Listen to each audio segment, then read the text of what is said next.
할렐루야. 서로 샬롬 인사 좀 나누시기 바랍니다. 샬롬, 샬롬.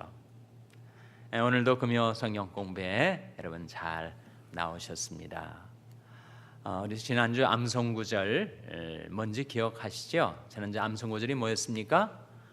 마태복음 7장 12절 말씀이었습니다. 지난주에 못 나오신 분 계시면 이 말씀을 꼭 기억하시고 그 말씀 따라 살면 정말 가장 보람찬 인생을 살 수가 있는 귀중한 말씀입니다. 자, 한번 낭송해 보겠습니다. 시작. 마태복음 7장 12절 말씀. 그러므로 무엇이든지 남에게 대접을 받고자 하는 대로 너희도 남을 대접하라. 이것이 율법이요 선지자니라. 마태복음 7장 12절 말씀이에요. 암송들을 많이 해오셨네요. 이 마태복음 7장 12절을 가르쳐서 뭐라고 한다고요? The golden rule이라고 하죠. 황금률이라고 합니다. 인생이 살 수 있는 가장 황금과 같이 귀중한 인생의 룰이다, 규칙이다. 내가 남에게 그 사람이 좀 나한테 이렇게 대해줬으면 좋겠다 싶은 게 있을 때 내가 그 사람에게 그렇게 먼저 대접을 하라 하는 거지. 그것이 율법이요 선지자라. 어떤 뜻이라고요? 율법과 선지자는 구약 성경 전체를 가리키죠. 구약 성경의 그 방대하고 깊은 내용을 우리가 다 이해할 수 없지만 그 핵심을 추려내면 골든 룰을 예수님이 우리를 위해서 추론해 주셨는데 그게 바로 남에게 대접을 받고자 하는 대로 너희도 남을 대접하라 하는 말씀이었습니다. 다시 한번 낭송하겠습니다. 시작. 마태복음 7장 12절 말씀. 그러므로 무엇이든지 남에게 대접을 받고자 하는 대로 너희도 남을 대접하라. 이것이 율법이요 선지자니라. 마태복음 7장 12절 말씀. 아멘. 암송 잘 하셨습니다. 오늘은 우리 교재 몇 과 들어가죠? 몇 과입니까? 14과입니다. 14과 본문이 어딘지 보세요. 14과 제 가진 교재로 91페이지에 보면 14과가 나오는데 본문이 어딘지 보세요. 사도행전 7장 1절에서 36절입니다. 성경을 피셔서 사도행전 7장 1절에서 36절 말씀을 우리 교독하겠습니다. 읽어오신 분들이 계시겠지만 또 교재를 가지고 예습을 해오신 분들이 계시겠지만 다시 한번 말씀을 읽도록 하겠습니다. 사도행전 7장 1절에서 36절 말씀을 교독하시겠습니다. 대제사장이 가로되 이것이 사실이냐? 스데반이 가로되 여러분 부영들이여 들으소서. 우리 조상 아브라함이 하란에 있기 전 메소포타미아에 있을 때 영광이 하나님이 그에게 보여 가라사대 내 고향과 친척을 떠나 내가 내게 보일 땅으로 가라 하시니 아브라함이 갈대아 사람이 땅을 떠나 하란에 거하다가 그 아비가 죽음에 하나님이 그를 거기서 너희 시방 관 이 땅으로 옮기셨느니라. 그러나 여기서 발 붙일 만큼도 유업을 주지 아니하시고 다만 이 땅을 아직 자식도 없는 저와 저희 씨에게 소유로 주신다고 약속하셨으며 하나님이 또같이 말씀하시되 그 씨가 다른 땅에 나그네 되리니 그 땅 사람이 종을 삼아 400년 동안을 괴롭게 하리라 하시고 또 가라사대 종 삼는 나라를 내가 심판하리니 그에 저희가 나와서 이곳에서 나를 섬기리라 하시고 할례의 언약을 아브라함에게 주셨더니 그가 이삭을 낳아 8해 만에 할례를 행하고 이삭이 야곱이 우리 12조상을 낳으니 여러 조상이 요셉을 시기하여 애굽에 팔았더니 하나님이 저와 함께 계셔 그 모든 환난에서 건져내사 애굽 왕 바로 앞에서 은총과 지혜를 주심에 바로가 저를 애굽과 자기 온 집이 지리자로 세웠느니라. 그때 애굽과 가나안 온 땅에 흉년 들어 큰 환난이 있을세 우리 조상들이 양식이 없는지라. 야곱이 애굽에 곡식이 있다는 말을 듣고 먼저 우리 조상들을 보내고 또 재차 보내매 요셉이 자기 형제들에게 알게 되고 또 요셉의 친족이 바로에게 드러나게 되니라. 요셉이 보내어 그 붙인 야곱과 온 친족 75사람을 청하였더니 야곱이 애굽으로 내려가 자기와 우리 조상들이 거기서 죽고 세겜으로 옮기어 아브라함이 세겜 하모리 자손에게서 은으로 값주고 산 무덤에 장사되니라. 하나님이 아브라함에게 약속하신 때가 가까움에 이스라엘 백성이 애굽에서 번성하여 많아졌더니 요셉을 알지 못하는 새 임금이 애굽 왕위에 오르매 그가 우리 족속에게 궤계를 써서 조상들을 괴롭게 하여 그 어린 아이들을 내어버려 살지 못하게 하려 할세. 그때 모세가 났는데 하나님 보시기에 아름다운지라 그 부친이 집에서 석 달을 길리우더니 버리운 후에 바로의 딸이 가져다가 자기 아들로 기름해 모세가 애굽 사람이 학수를 다 배워 그 말과 행사가 능하더라. 나이 40이 되매 그 형제 이스라엘 자손을 돌아볼 생각이 나더니 한 사람이 원통한 일 당함을 보고 보호하여 압제 받는 자를 위하여 원수를 갚아 애굽 사람을 쳐 죽이니라. 저는 그 형제들이 하나님께서 자기의 손을 빌어 구원하여 주시는 것을 깨달으라고 생각하였으나 저희가 깨닫지 못하였더라. 이튿날 이스라엘 사람이 싸울 때 모세가 와서 화목시키려 하여 가로되 너는 형제라 어찌 서로 행하느냐 하니 그 동무가 행하는 사람이 모세를 밀들여 가로되 누가 너를 관원과 재판장으로 우리에 세웠느냐? 내가 어제 애굽 사람을 죽인 것 같이 또 나를 죽이려 하느냐 하니 모세가 이 말을 인하여 도주하여 미디안 땅에서 나그네 되어 거기서 아들 둘을 낳으니라. 40년이 참에 천사가 시내산 광야 가시나무 떨기 불꽃 가운데서 그에게 보이거늘 모세가 이 광경을 보고 기이 여겨 알아보려고 가까이 가니 주의 소리 있어 나는 내 조상의 하나님 즉 아브라함과 이삭과 야곱이 하나님이로라 하신대 모세가 무서워 감히 알아보지 못하더라. 주께서 가라사대 내 발의 신을 벗으라 너 섰는 곳은 거룩한 땅이니라. 내 백성이 애굽에서 괴로움을 받음을 내가 정령히 보고 그 탄식하는 소리를 듣고 저희를 구원하려고 내려왔더니 시방 내가 너를 애굽으로 보내리라 하시니라. 저희 말이 누가 너를 관원과 재판장으로 세웠느냐 하며 거절하던 그 모세를 하나님은 가신나무 떨기 가운데서 보이던 천사의 손을 의탁하여 관원과 속량하는 자로 보내셨으니 이 사람이 백성을 인도하여 나오게 하고 애굽과 홍해와 광야에서 40년간 기사와 표적을 행하였느니라. 아멘. 여기까지 오늘 본문의 말씀을 함께 묵상해 보시도록 하겠습니다. 이 사도행전 7장은 누가 지금 이렇게 얘기를 하고 있는 거예요? 누가 지금 이렇게 말을 하고 있는 겁니까? 스테반이 말을 하는 거죠. 어디에서 말하는 거예요? 법정에서 말하는 겁니다. 산헤드린 공회 가운데서 그가 신문을 받는 거예요. 대제사장이 1절에 나오지 않습니까? 대제사장이 가로되 이것이 사실이냐? 이것이 뭐예요? 네가 율법과 성전을 모독했다 하는 것이 사실이냐?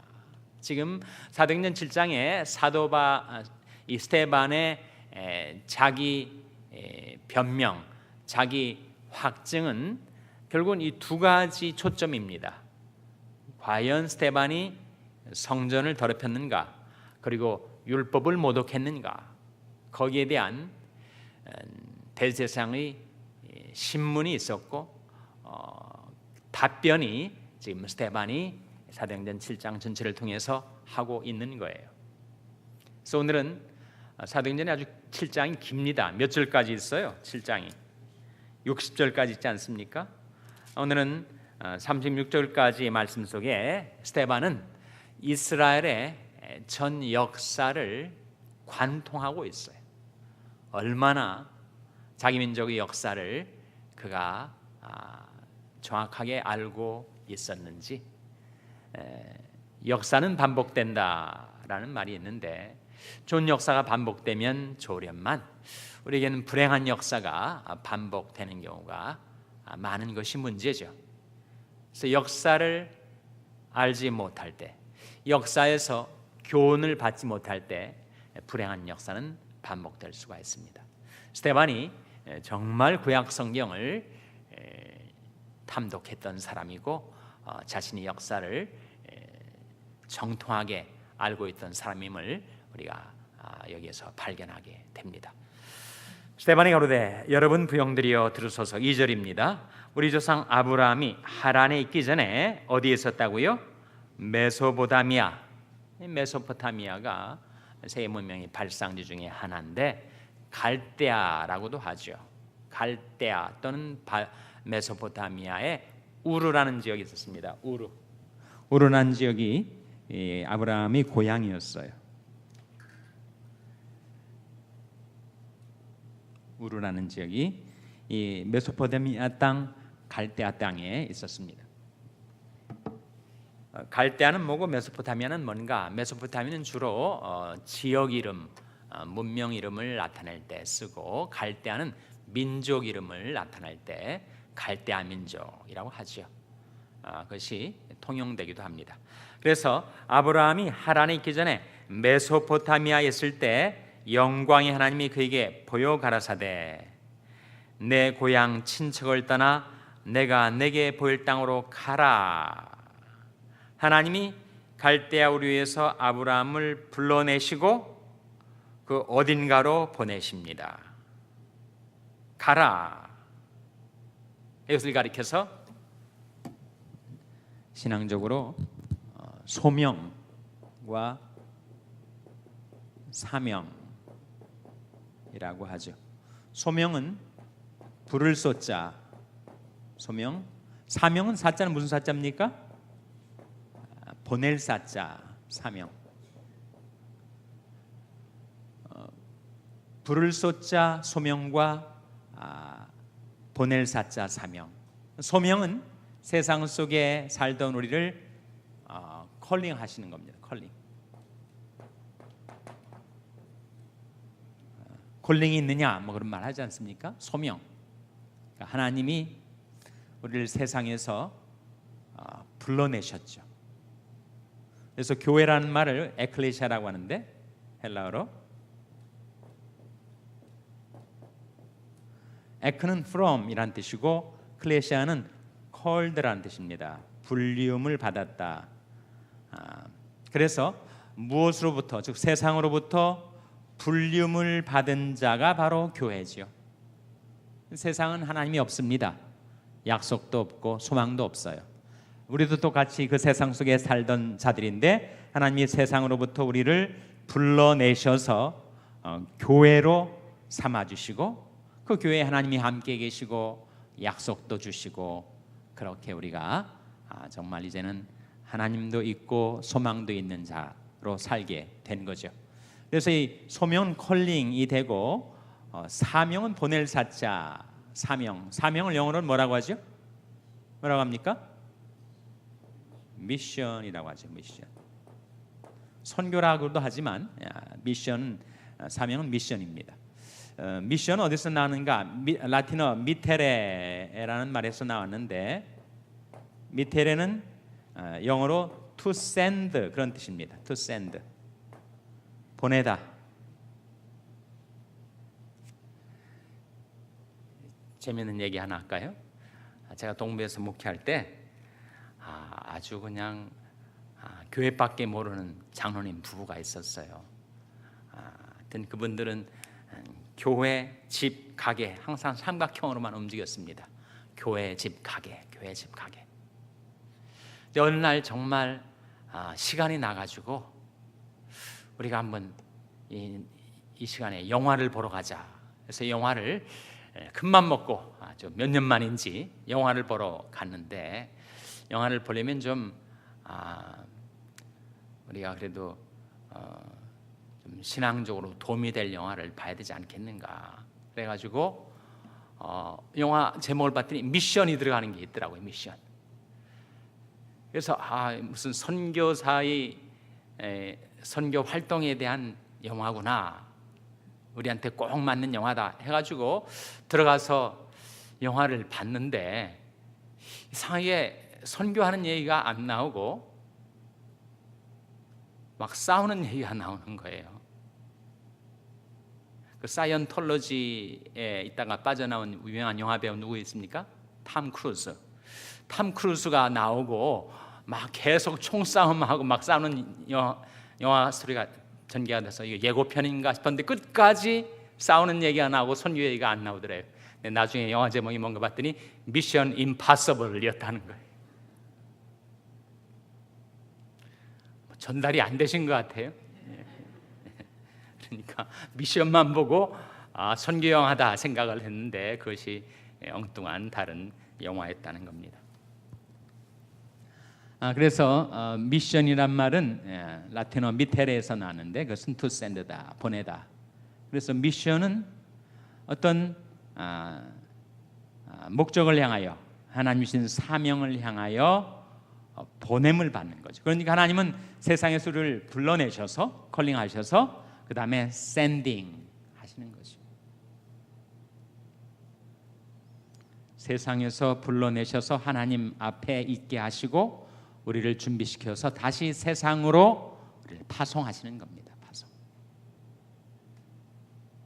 그래서 하나님이 갈대아 우리에 살던 아브라함에게 나타나셔서 그를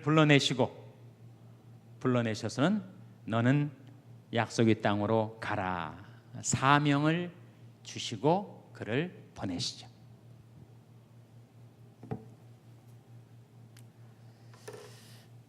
보내실 때 하나님이 한 약속을 주셨습니다. 약속을.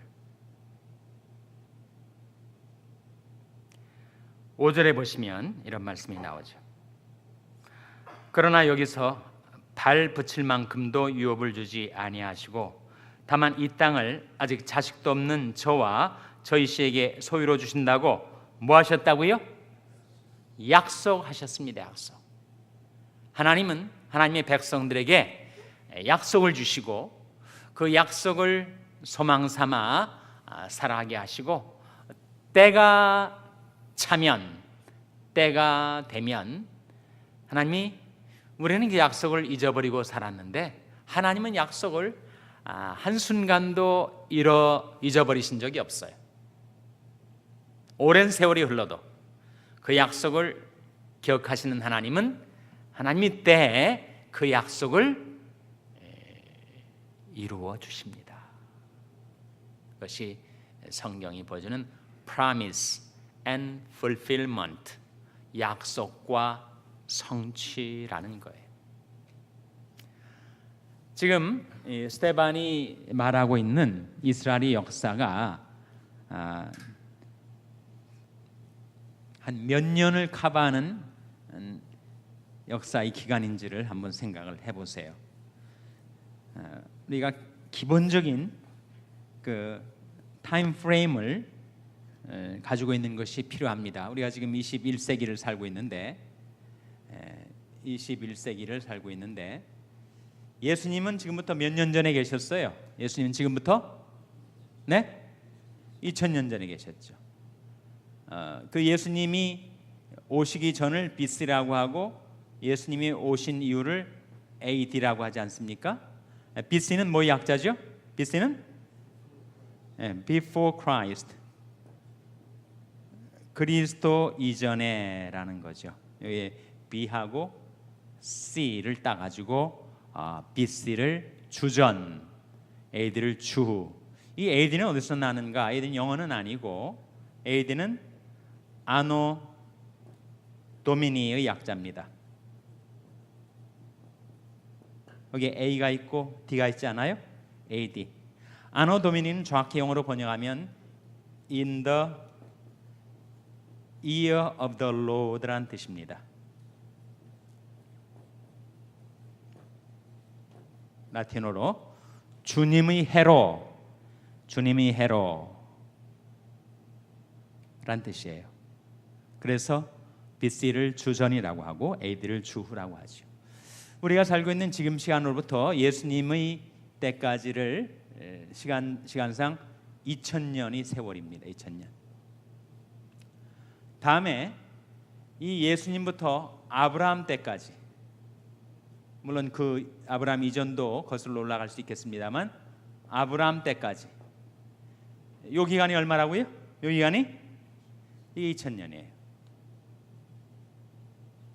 그러니까 우리가 살고 있는 지금부터 아브라함 시대까지는 몇 년이 되는 거예요? 4000년이 되는 거죠. 그리고 이 2000년, 주전 2000년 전에 아브라함이 살았는데 그 중간에 한 1000년 정도의, 즉 주전 1000년 정도가 누가 살았던 거라고요? 이것이 바로 다윗입니다. 다윗 시대. 그러니까 다윗은 지금부터 3,000년 전의 인물이죠. 그리고 이 중간쯤인 500년, 그러니까 주전 1500년, 아브라함을 주전 2000년이라고 제가 말씀드렸지 않습니까?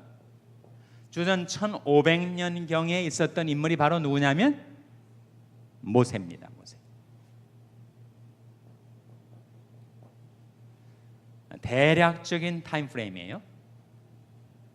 그러니까 우리가 살고 있는 지금으로부터 보면 아브라함은 4,000년 전 인물이고 모세는 몇 년 전 인물이에요?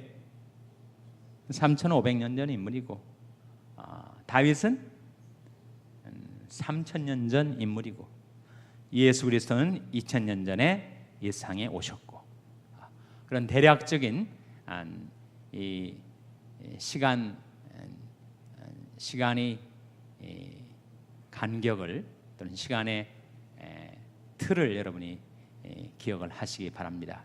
그래서 지금 주님이 오신 다음에 주 1세기에 주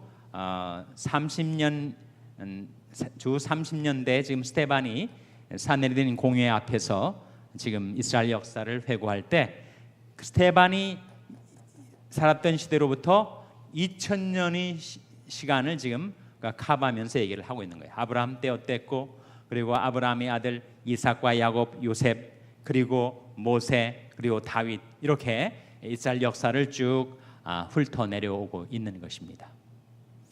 하나님께서 아브라함을 갈대아 우르에서 불러내셔서 너는 가나안 땅으로 가라, 이렇게 하나님이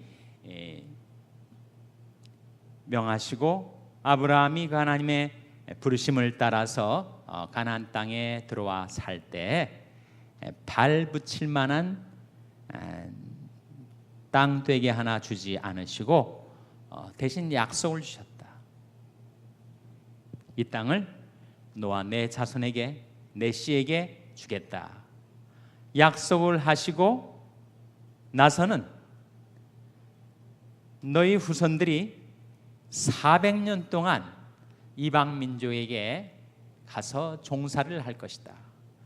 고난의 세월이 자그마치 400년 동안 계속될 것이다. 그리고 400년이 지난 다음에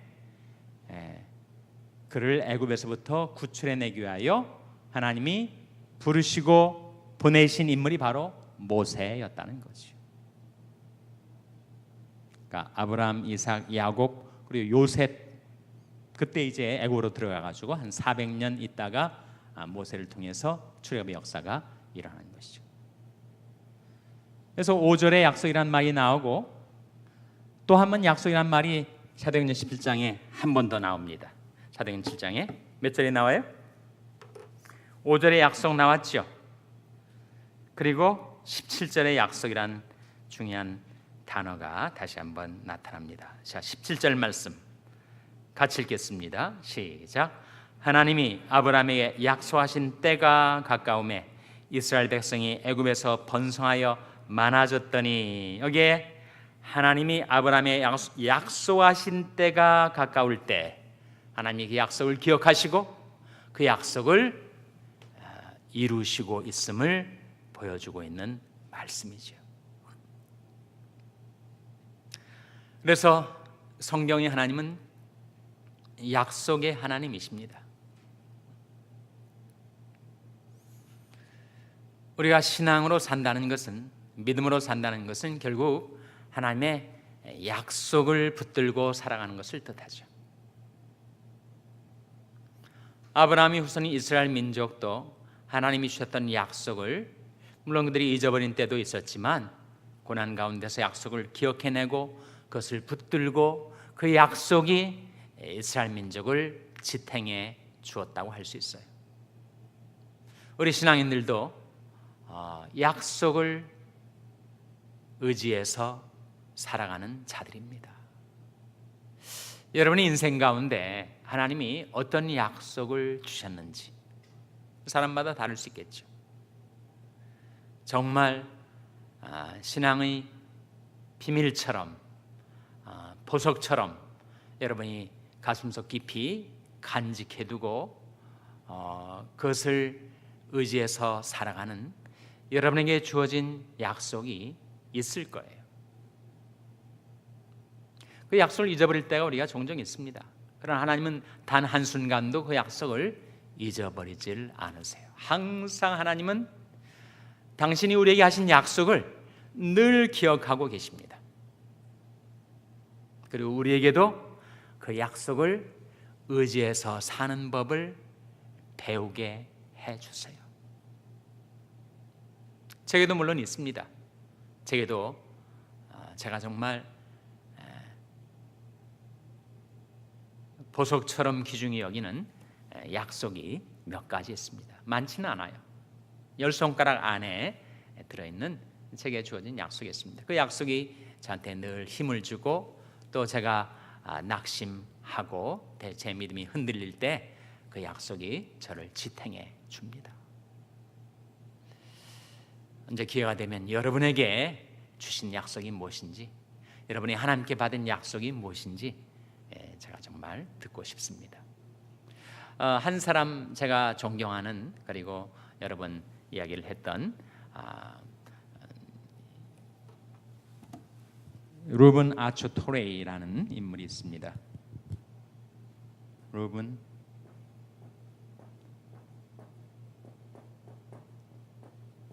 아초토레이.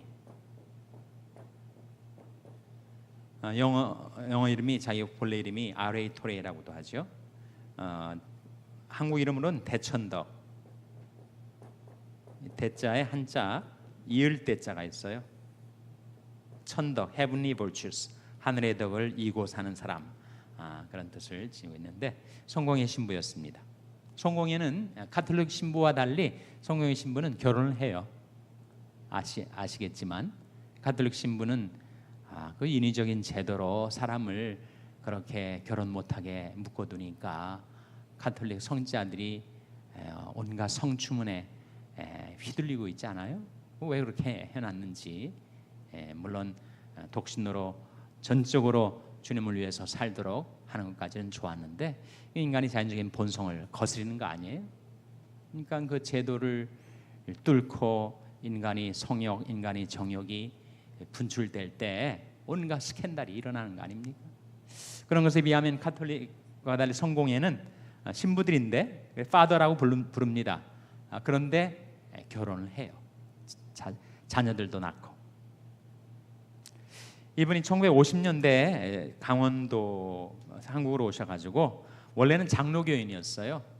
프린스턴 신학교에서도 공부하시고 또 대대로 북장로교 출신이고 아버지도 중국 장로교 선교사로 가서 거기서 선교사로서의 일생을 사신 분인데 이분이 이제 1950년대 한국으로 선교사로 나가려고 하는데 너무 그 선교 미션 보드에서 이래라 저래라 지시가 많고 또 얽매인 게 많아가지고 이분이 이때 아예 성공회로 도셨어요. 성공회 신부가 됐죠. 그래서 한국에서 한 50년 가까이 정말 성령운동 또 하나님의 토지법 그리고 우리 한민족의 구원을 위해서 기도하셨던 아주 사무엘과 같은 중보기도의 사람이었어요. 제가 1980년대 이분을 만나가지고 성경의 경제법에 대해서도 좀 배우고 성령의 은사에 대해서도 배우고 돌아가시기 한 2년 전에 제가 목회하던 뉴저지에 오셔가지고 제가 쫓아가서 인사드리고 그리고 나서 얼마 후에 돌아가셨더라고요. 너무너무 훌륭하신 분입니다. 신앙적으로 인격적으로. 근데 이분은 자기 삶을 이끌어줬던 약속, 그 약속을 그가 한번 나눈 적이 있어요. 자기 평생의 삶을 지탱해주고 이끌어줬던 약속의 말씀이 베드로전서 5장 6절 7절이다 이렇게 나눈 적이 있었는데 한번 여러분 찾아보시기 바랍니다.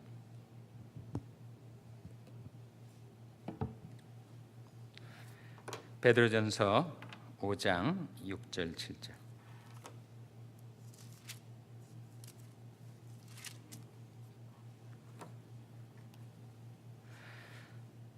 신약성경 384면 베드로전서 5장 6절 7절 말씀 찾으셨습니까? 네, 우리 한번 같이 읽겠습니다. 베드로전서 5장 6절 7절 말씀 시작. 그러므로 하나님의 능하신 손 아래서 겸손하라. 때가 되면 너희를 높이시리라. 너희 염려를 다 주께 맡겨버리라. 이는 저가 너희를 권고하심이니라.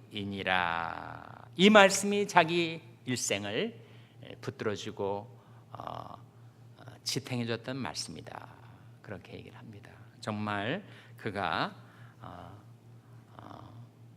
세상적으로는 능력과 지식과 지혜가 출중한 사람이었지만 한국에 그때 50년대 한국은 그야말로 세계에서 가장 가난한 그야말로 빈국 아닙니까? 그 중에서도 강원도 황제에 가서 예수원이라는 수도원 기도원을 세우시고 그렇게 사셨으니 그야말로 하나님이 능하신 손 아래서 겸손히 사셨던 분이죠. 그런데 정말 때가 되자 하나님이 그를 드높이셔서 한국 교계 위에 그리고 아시아 나라들 위에 그를 높이 세우시고 그를 쓰신 겁니다.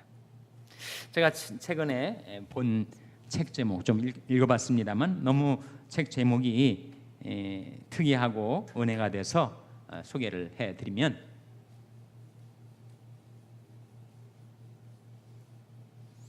책 제목이 이런 제목이 있더라고요.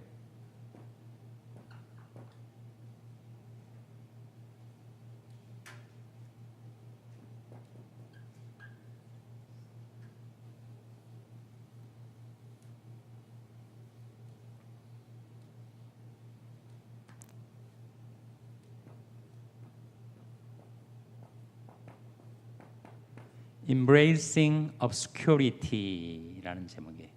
Embracing이라는 말은 포옹하다, 껴안다, 환영하다 그런 말 아닙니까? Obscurity라는 건 뭐죠? Obscurity는 무명 아닙니까? 무명. 사람들이 모두 믿는 자나 안 믿는 자나 정말 자기 이름을 나타내고 또 명예를 추구하고 그렇게 살아가는데 obscurity 뭐 드러나지 않고 알려지지 않고 무명으로 살아가는 것을 환영하는 삶, 무명을 껴안기 뭐 그런 제목의 그런 뜻의 제목인데 정말 책 제목만 봐도 우리에게 시사하는 바가 많죠. 제가 책 내용을 좀 읽어봤더니 정말 그 제목에 합당한 그런 내용들이 나와 있더라고요. 사람들이 너무너무 더군다나 이 미국 사회 또 문화가 한국도 마찬가지 자꾸 자기를 내세워야 되고 높여야 되고 드러내야 되고 알려야 되고 그런 사회 속에서 드러나지 않고 알려지지 않는 그 obscurity 속에 우리 거기에 평안이 있고 희망이 있고 그리고 하나님과의 교통이 있고 그래서 베드로전서 5장 6절에 나온 말씀이 정말 이 R.A. 토레이 신부님 삶 속에 이루어졌고 7절 말씀 베드로전서 5장 7절 역시 같이 읽겠습니다. 시작. 너희 염려를 다 주께 맡겨버리라. 이는 저가 너희를 권고하심이니라. 세상에 염려의 짐을 안 지고 사는 사람은 없어요. 누구나 근심, 걱정, 염려 때문에 어려움을 겪고 또 괴로움을 겪고 이 인생을 살아갑니다. 그런데 하나님 아버지께서 우리에게 주신 약속이 뭐냐면 너희 염려를 다 주께 맡겨버리라.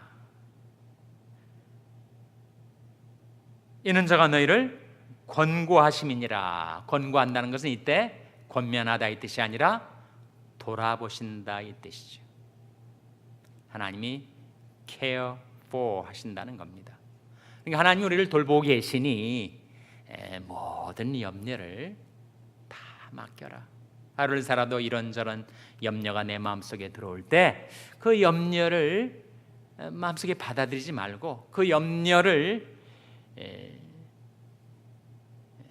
짓눌리지 말고 그거를 계속해서 하나님께 맡겨버리라. 던져버리라. 하나님이 너를 돌보고 계시니까. 그래서 대천덕 신부는 바로 이 두 말씀 의지해서 살아왔다. 그렇게 간증을 하는 것을 제가 들은 적이 있습니다. 우리 역시 정말 귀중한 하나님의 약속으로 이 말씀을 받아들이게 되죠. 베드로전서 5장 7절에 해당되는 구약의 약속이, 거기에 해당되는 약속이 바로 시편 55편 22절입니다. 한번 찾아보세요. 시편 외우기도 쉬우니까 5522 시편 55편 22절. 시편 55편 22절 말씀 우리 한번 찾아서 같이 읽겠습니다.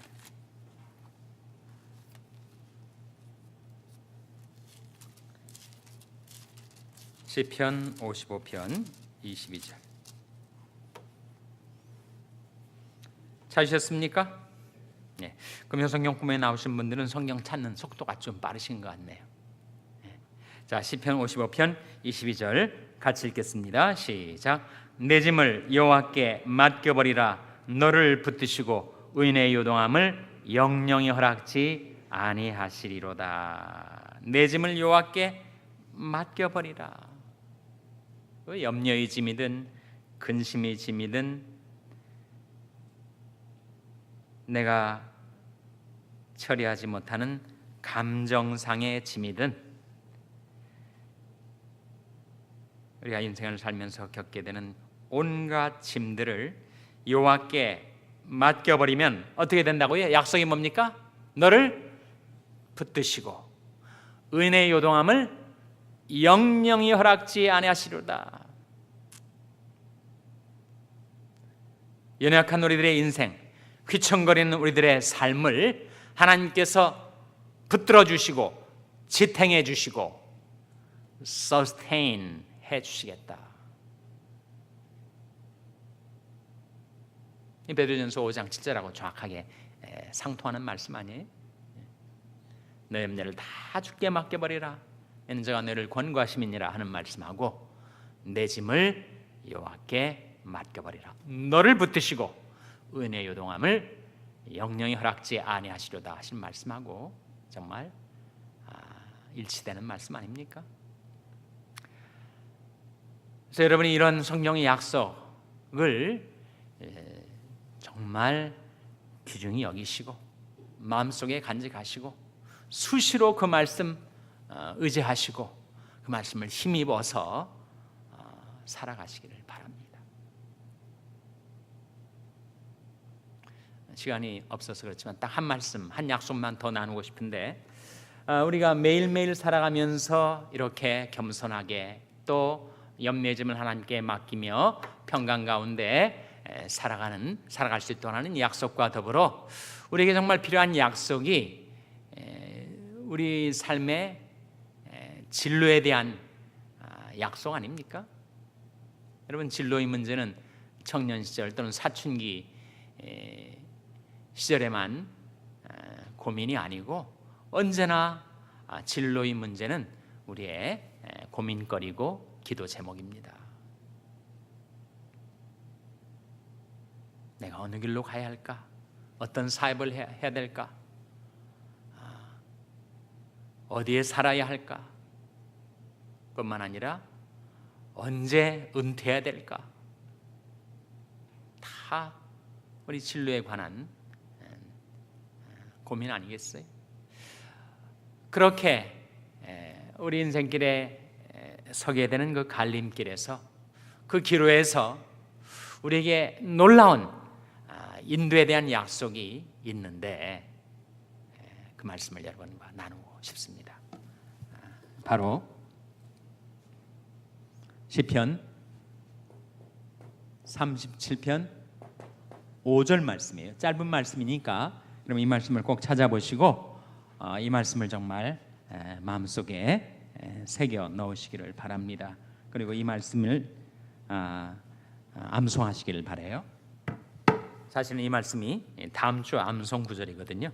자, 시편 37편 5절 한번 찾아서 같이 읽겠습니다. 시편 37편 5절 말씀입니다. 찾으셨습니까? 네. 자, 시편 37편 5절 말씀 같이 읽겠습니다. 시작. 너희 길을 여호와께 맡기라. 저를 의지하면 저가 이루시고 하는 말씀입니다. 너희 길을 여호와께 맡기라. 저를 의지하면 저가 이루신다. 물론 저는 하나님을 가리키죠. 우리 길을 하나님께 맡기고 날마다 하나님을 의지하며 살면 하나님께서 이루어 주신다. Trust in Him and He will act 라는 말씀입니다. 우리 하나님께 안 맡기니까 하나님이 지켜보시는 거지, 우리 하나님께 맡기고 하나님을 날마다 의지하며 살면 하나님이 나서셔서 행하신다. Trust in Him and He will act. 저를 의지하면 저가 이루신다. 약속이에요. 그래서 진로 문제로 고민하신 분들은 정말 이 말씀을 의지하셔서 전지하시고 지선하신 하나님께서 여러분을 위하여 최상의 길을 인도하시는 것을 체험하게 되시기를 바랍니다. 약속의 말씀. 우리가 다시 스데반 설교로 들어와서, 스데반은 이스라엘 백성들에게도 하나님께서 그냥 당장 이루어 주질 않으셨어요. 하나님께서 미리 약속을 주시고 그 약속을 의지하며 사는 법을 배우게 해 주신 거죠. 이스라엘 백성들은 그 인생의 와중에서 그 약속을 잊어버리고 살 때가 많았지만 하나님은 단 한순간도 그 약속을 잊지 않으시고 늘 그 약속을 기억하시고 때가 되었을 때, 하나님이 작정하신 때가 되었을 때 그 약속을 이루어 주셨습니다. 그것이 역사에서 우리가 얻게 되는 귀중한 교훈이죠. 인생은 약속을 받고 그 약속을 바라보고 그 약속을 붙들고 그 약속을 소망 삼고 살아가는구나. 그렇게 살아가다 보면 그 신실하시고 능력 많으신 하나님께서 약속을 이루어 주시는구나. 그것을 인생과 역사 속에서 깨닫게 해 주신다 하는 거죠. 그래서 여기에 스데반, 오늘 본 말씀에 나타난 여러 인물들 있지 않습니까? 아브라함도 있고 이삭도 있고 야곱도 있고 또 요셉도 있고 또 모세도 있고, 이런 사람들의 공통점, 그들은 약속을 따라 살았던 사람들. 근데 하나님께서 약속 주시면 당장 이루어 주시면 좋을 텐데 그 프라미스와 풀필먼트 사이에 시간 간격을 두시고, 그리고 하나님이 때 그 약속을 성취하시는데 왜 이렇게 시간 간격을 두시는 거예요? 그 시간 간격을 두시는 그 의미가 뭡니까? 그 의미를 뭐라고 하죠? 신앙적으로 하나님이 우리에게 약속을 주시고 그 약속을 성취하실 때까지 시간을 경과하게 하셨는데, 프라미스와 풀필먼트 사이에 이 시간의 계제, 왜 이 시간이 있어야 하는 겁니까? 이 시간의 의미는 뭐라고요? 이 시간의 의미는 바로 연단이다. 연단. 모세는 자기가 40세 때 당장 이스라엘 민족을 구원할 줄로 생각을 했어요. 그러나 하나님의 계획, 하나님의 때는 달랐습니다. 몇 년 후에 그 약속이 이루어지죠? 40년 후에. 모세의 생애가 120세까지 살았는데 정확하게 3등분 되지 않습니까? 40세까지는 애굽의 왕자로 궁궐에서, 40년은 미디안 광야에서 목동으로, 40년은 이스라엘 백성들과 함께 광야에서. 이 40세 때 자기가 히브리 민족을, 히브리 노예들을 구출하려고 나섰지만, 그러나 그는 40년의 광야에서의 연단을 받습니다.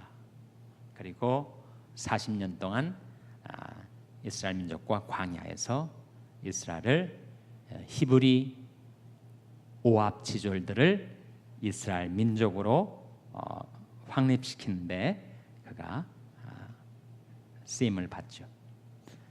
그래서 아브라함도 그렇고 요셉도 그렇고 모세도 그렇고 그들은 하나님의 약속을 붙들고 그 약속이 성취때까지 연단을 받았어요. 모세의 생각하고 하나님의 생각이 달랐던 것이, 모세는 내가 이제 애굽의 학문과 무예를 다 익혔으니 당장 내 동족을 구출할 수 있겠거니, 그러나 하나님은 아직은 때가 이르지 아니하였다. 너에게 필요한 것이 바로 연단이다. 우리에게도 연단이 다가옵니다.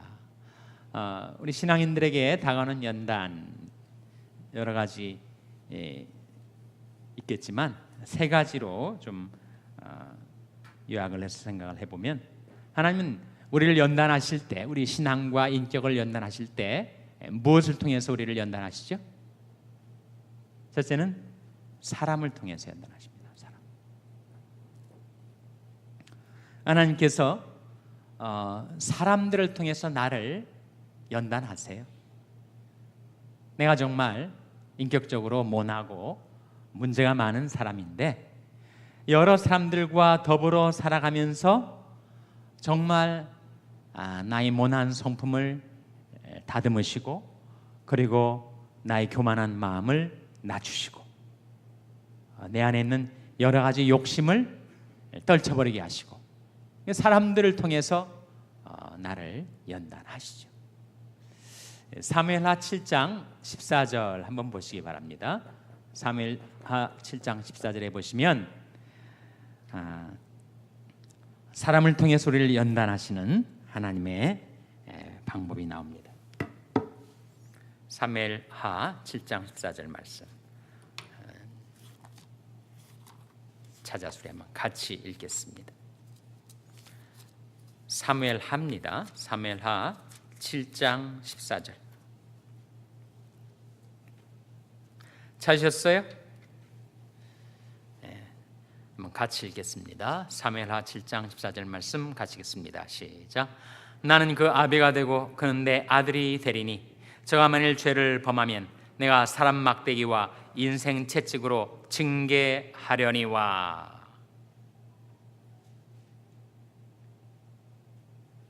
무엇으로 징계하신다고요?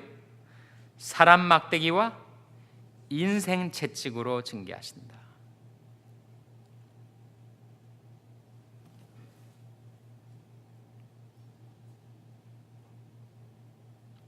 그래서 우리가 사람 때문에 사실은 괴로워하고, 사람 때문에 속상하고, 사람 때문에 우리가 희로애락의 감정을 경험하면서 살아가는데, 왜 이런 사람들을 내 주위에 두셔가지고 이렇게 내 인생을 힘들게 하시나? 하나님은 사람을 통해서 우리를 연단하세요. 특별히 내가 죄를 범했을 때는 사람 막대기와 인생 채찍으로 나를 징계하십니다.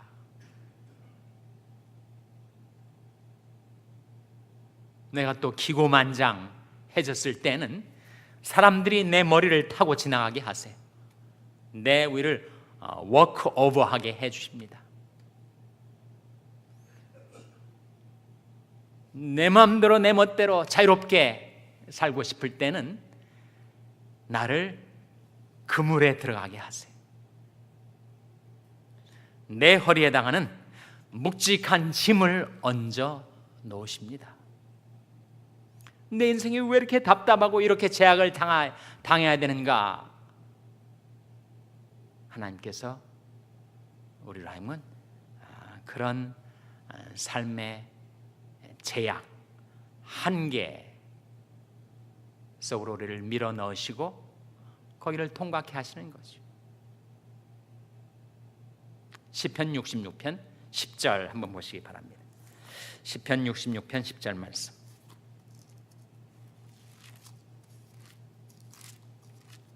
시편 66편 10절.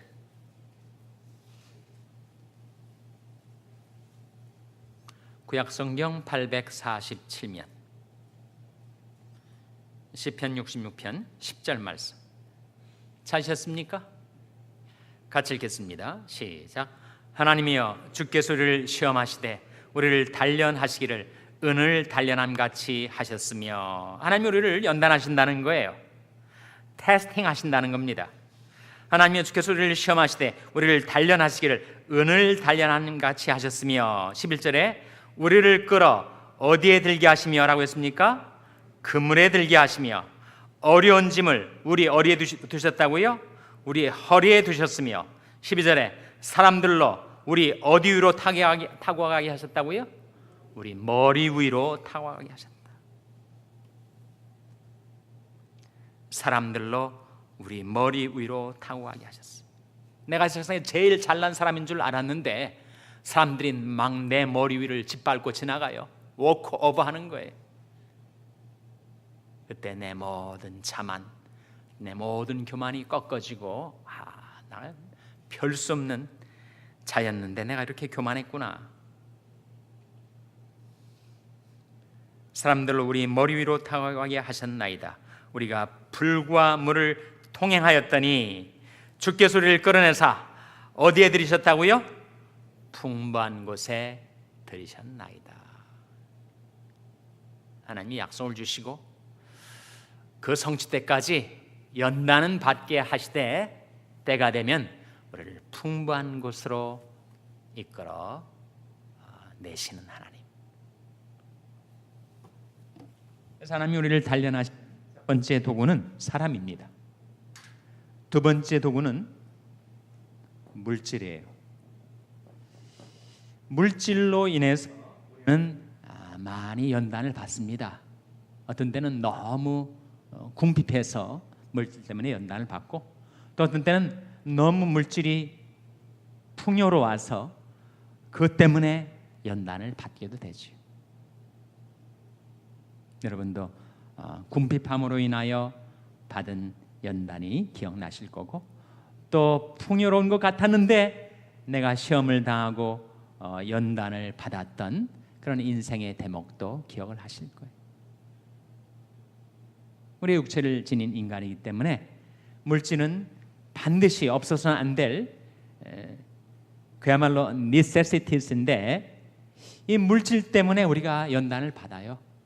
물질 때문에 기도하게 되고, 물질 때문에 시험에 들게도 되고, 물질 때문에 내 신앙이 어디에 이르렀는지, 내 신앙의 실상이 무엇인지 물질로 우리가 연단을 받습니다. 세 번째 우리가 연단을 받는 것은 건강입니다. 건강 때문에 우리는 기도하게 되고, 건강 때문에 우리는 좌절을 겪기도 되고, 건강 때문에 우리는 많은 시행착오를 겪게 되죠. 인생의 뼈저린 경험들을 건강 문제로 우리가 겪게 됩니다. 하나님이 내 건강 상태로 인해서 나를 연단하시는 거죠.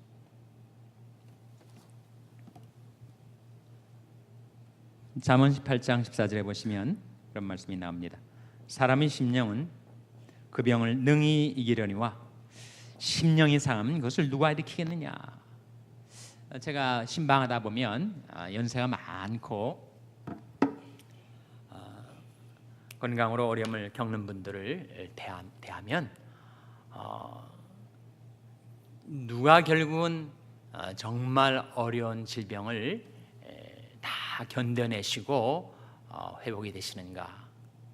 심령이 강한 사람들, 의지가 강한 사람들. 분명히 생애의 의지, 삶의 욕구, 이것이 의욕이 꼭 작용을 하는 것 같습니다. 아주 살고자 하는 의지가 강하신 분들이 만난을 극복하고 회복을 하시더라고요. 근데 심령이 무너져 내리면 아무리 건강했던 사람도 병으로 쓰러집니다. 사람의 심령은 그 병을 능히 이기려니와 심령이 상하면 그것을 누가 일으키겠느냐.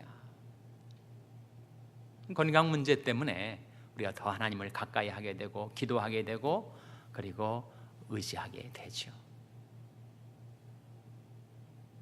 너무 정력이 넘쳐가지고 그것 때문에 시험 들고 유혹받는 사람들은 오히려 건강으로 겪는 어려움 속에서 귀중한 삶의 진리를 깨닫게 되고 새로운 삶으로 돌이키게 되는 것도 보았습니다.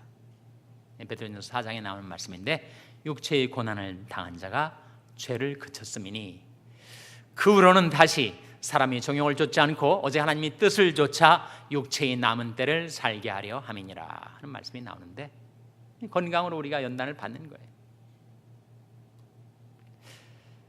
하나님이 우리를 연단하실 때 사용하시는 세 가지 도구를 제가 이렇게 말씀드렸는데 어떻습니까 여러분? 각자가 속으로 자문자답 해보세요.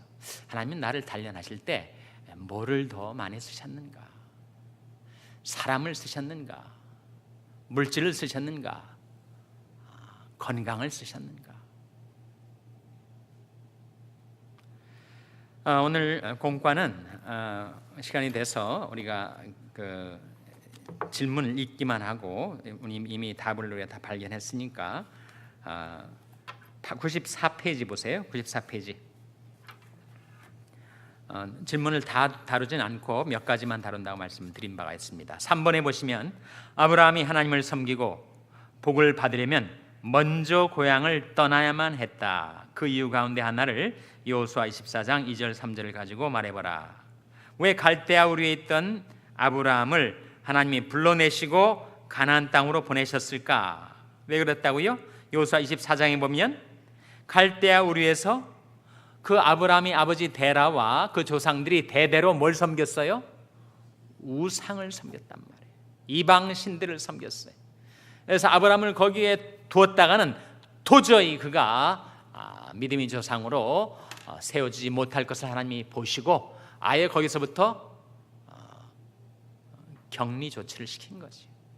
분리해 내셨습니다. 구별해 내셨습니다. 4번 하나님은 아브라함을 가나안 땅으로 불러내셨지만 당장 그 땅을 기업으로 주지 않으시고 무엇이라는 세 단계의 과정을 거치게 하셨다고요? 약속, 연단, 허락. 허락 대신에 성취란 말을 넣으셔도 됩니다. 하나님 약속 주시고 연단 거치게 하시고 그리고 성취를 해 주십니다. 7번으로 가서 바로의 궁에 있을 동안에 모세는 젊고 패기 만만했다. 노예 생활을 하고 있던 동족을 해방시켜야 한다는 책임감에서 늘 기회를 기다리고 있었다. 사람이 보기에 그는 지도자로서 완벽할 만큼 잘 갖춰져 있었다. 그러나 하나님의 백성인 이스라엘이 지도자가 되기 위해서는 중요한 한 가지가 빠져 있었다. 그것은 무엇인가? 이게 뭐예요? 바로 연단이라는 거예요. 연단. 애굽의 학문과 무예, 능력과 실력만 갖고 되는 게 아니라는 거예요. 그의 신앙, 그의 인격에 연단이 있기 전에는 그는 출애굽의 역사를 이룰 수가 없었다 하는 그런 내용이 나와 있습니다. 97페이지에 나온 질문, 거기도 연단에 대한 아브라함의 연단, 요셉의 연단, 모세의 연단, 연단의 이유가 나와 있는데 우리가 오늘 함께 말씀을 상고했던 내용이 되겠습니다. 아까 말씀드렸듯이 다음 주 암송 구절은 시편 37편 5절. 오늘도 시간이 같지만 혹시 질문 있습니까? 오늘 우리 함께 공부한 말씀에 대해서 혹시 질문 있어요? 없으신 것 같습니다. 빨리 끝내고 싶으신 걸로 알고 기도하시겠습니다. 하나님 아버지, 이스라엘 역사 속에 나타났던 하나님의 사람들이 어떻게 하나님의 부르심과 보내심을 받았는지, 어떻게 약속을 붙들고 살아갔으며 그들이 인생 가운데 하나님의 섭리 손길 안에서 연단을 받고 변화되고 성숙되어 가는지를 보게 해주신 것을 감사드립니다. 저희들 삶 속에도 하나님이 주신 약속을 믿음으로 붙들게 해주시고 하나님의 섭리 손길 가운데 저희들이 연단받고 변화되고 준비되고 성숙되어서 하나님 앞에 쓰임받는 복된 인생들이 다 되게 하여 주시옵소서. 지금은 연단이 제약과 시련 가운데 있지만 때가 되면 하나님께서 그 약속의 성취라는 풍부한 곳으로 저희들을 이끌어 들이실 줄을 믿고 소망 잃지 않고 살아가는 저희들 되게 하여 주시옵소서. 이 모든 말씀 예수님의 이름으로 기도하옵나이다. 아멘.